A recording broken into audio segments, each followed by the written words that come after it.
All right, guys, so I just started building my Maverick. I started building the camper box drawer thing inside the truck bed. But one thing with my first Maverick camper build, I want to do is I want to make it really simple and easy, and that includes the power system. So what I got here today is this Koorui solar panels. We're gonna look at that, and I got this Koorui. The name sounds familiar or sounds similar, but I don't think they're associated with each other. This power station, this is a 800 peak watt power station, and this is a 100-watt solar panel. And what I want to do, and the reason why I chose these things, because basically they're the cheapest option for what I'm getting. So you guys know I love getting a good value. So let's talk about the solar panel first. Again, this brand is, I got some leveling blocks from them too, this Koorui brand, and the leveling blocks work great, so hopefully the solar panels will work great too. But anyways, let me show you the solar panel. And what I like about this is that it's this fabric material, and it's held on by magnets, so it stays in by magnets.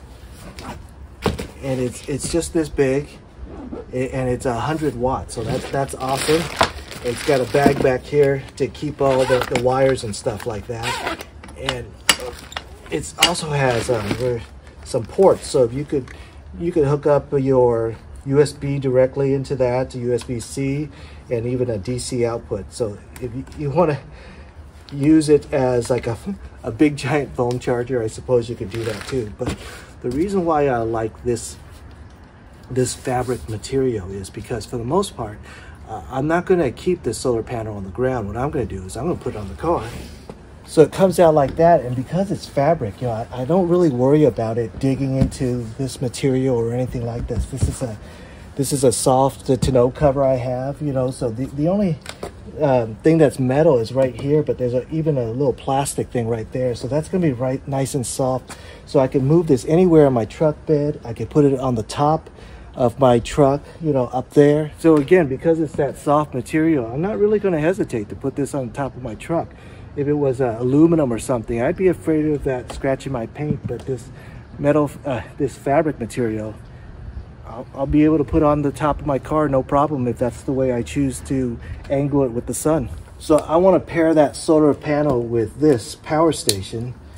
And again, you know, I got these because of their value. You know, I don't want to pay a ton of money for a Jackery or anything like that. I'd rather get something that's, you know, not a big name, that I could get more value for my money.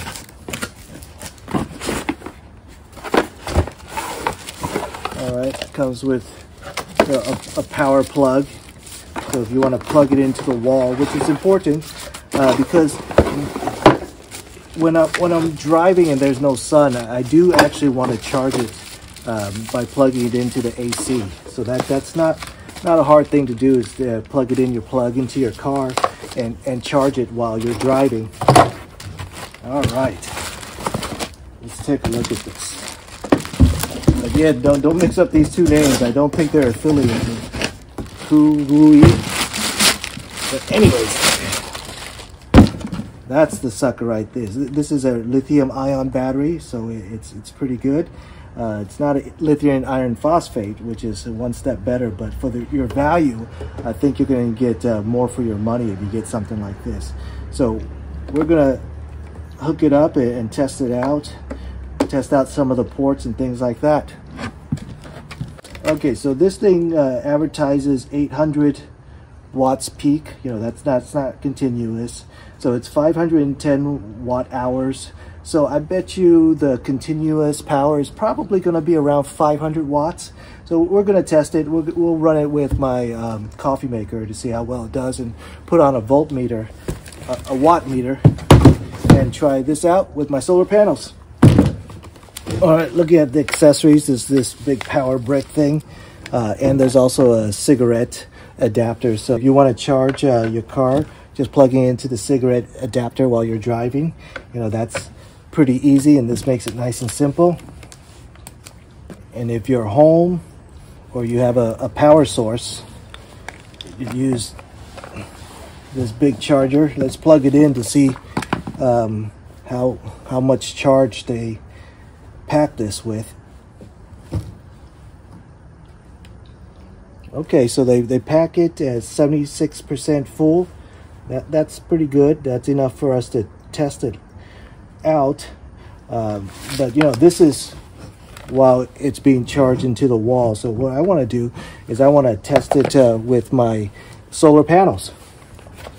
Okay, so the solar panel comes with this nice little pack where you keep all your plugs and things like that. Comes with a few adapters for you to use, some carabiners if you want to hook it up to that. But for the most part, I'm just going to use this power cable that comes out of it, and I'm going to charge my power station with this. All right, so for now, it's a very, very cloudy day, but we'll just set it up and see what it reads. We'll set it up on the back of my truck, and the charger comes with this port, and I had to buy this pack right here to get an adapter for it. And that gets you into this. And the nice thing about that solar panel, it comes with all these different jacks. And yes, that one is going to be the adapter for the input into the power station. All right, so here's my setup of my cheapest solar panel, foldable solar panel, and the cheapest power station. But you know, they actually, both of them got pretty good reviews on Amazon. You can see it's charging. The input is flashing and it's charging. I know the camera is going to have some funky flashy numbers because of the speed of my camera, but rest assured that this screen does not flicker. It's a even 78 number that I can see, okay? So it's charging even despite the cloudy day. So let's test out that power station. Okay, so to test this out, you can actually see the charge has increased to 89%. Well, I don't know if the camera is going to pick that up, but it's at 90 now. So, you know, the charger is definitely working, but I'm going to use this power meter to see how much this is drawing. I think the specs on this says around 500 watts. This is an 800 peak, but I'm guessing it's around 500 continuous, but we'll try it out. So I bought this voltmeter to test it out, or watt meter.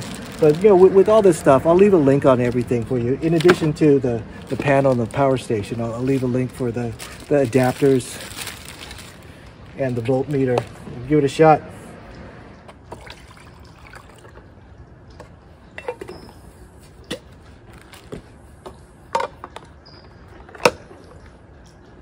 Okay, plug it in.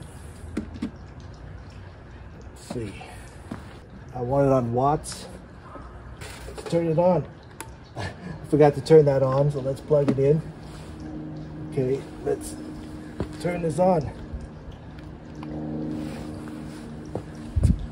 All right, so it's reading 600 watts. So it's reading 600 watts, 608 watts right now. You can't really see that number because of the speed of my camera, but that says 100% right now. And you can see the coffee drip is beginning to make it. So that's fantastic. You know, this is a max of 800. Again, that's peak, that's not continuous, but it's able to run 600. No problem, that's fantastic. For the most part, I'm going to use this to run my refrigerator, which is way less than 600 watts. But now I have a great portable power station and some portable solar panels that I could just put anywhere. It's real nice and easy. I don't have to do any building to hook this setup. All right, the coffee is just about done. So you're looking at around 2.5 minutes later, roughly 600 watts. You can't see that number again because it's hard, but it says 95% now. So I use it was at 100 when I first started. So now I use about 5% of my battery to make myself a cup of coffee, which isn't bad. So you can see the watt meter just shut itself off because the coffee maker just shut itself off because it's done. So that's fantastic. So I think I'm really going to like this setup. It's so easy. There's no build. and I could just take it anywhere. All right, packing up my power station. Fits like that real nicely, and the nice thing is that it's close to the cigarette lighter, so I could just, you know, recharge it while I'm driving. I don't need the solar panels. And now the solar panels themselves, again, the form factor is fantastic. It's so small. It's got this fabric material that's not metal. So basically I could store the solar panels like that and the charger like that, no problem. Of course, I'm going to store it in the back of my truck once I build my camping box, but for right now, you know, I'll just keep it like that.